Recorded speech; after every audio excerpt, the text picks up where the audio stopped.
Bet വെച്ച എന്താണോ രൂപ 2000 ആ രാവിലെ തന്നെ എന്റെ കീശയിലേക്ക് വന്നത്. അവനോട് ബെറ്റ് വെച്ചിട്ട് സാറ് ജയിച്ചെന്നോ? പിന്നെ അല്ലാതെ നിങ്ങളുടെ അവിടുത്തെ കളിയൊന്നും ഇവിടെ നടക്കൂല. അഥവാ കളിച്ചാലേ ഓന്റെ ഓരോ മാസ ശമ്പളവും എന്റെ കീശയിലാവും എന്ന് പറഞ്ഞ് മനസ്സിലാക്കി കൊടുത്തേക്ക്.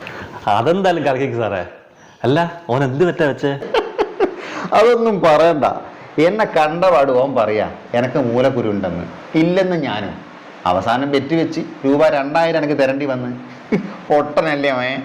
എന്റെ മൂല എനക്ക് അറിയാവും പോലെ ഓനറിയാൻ പറ്റുവാ? അവസാനം ഫോട്ടോ എടുത്ത് കാണിച്ചപ്പോഴാ ഓന് സമാധാനായത്. സാറെന്ത് പണിയാ കാണിച്ചേ? സാറിനോട് ഞാൻ പ്രത്യേകം പറഞ്ഞല്ലേ അവനുമായിട്ട് ബെറ്റ് വെക്കരുതെന്ന്. എന്ത് പറ്റിയാടോ? സാറേ, അവൻ ഇവിടുന്ന് പോകുമ്പോ ഇവിടുത്തെ 10 സ്റ്റാഫുകളോട് 5000 രൂപ വീതം ബെറ്റ് വെച്ചിട്ടാ പോയെ. ഓ, ഇങ്ങോട്ടേക്ക് ട്രാൻസ്ഫർ ആയ സമയത്ത് മൂപ്പർ ബെറ്റ് വെച്ചിനാ? അല്ല, എന്തിനാ ബെറ്റ് വെച്ചത്? അവൻ വടകര ബ്രാഞ്ചിൽ ജോയിൻ ചെയ്യുന്ന അന്ന് തന്നെ അവിടുത്തെ മാനേജറുടെ മൂലം ഫോട്ടോ എടുത്ത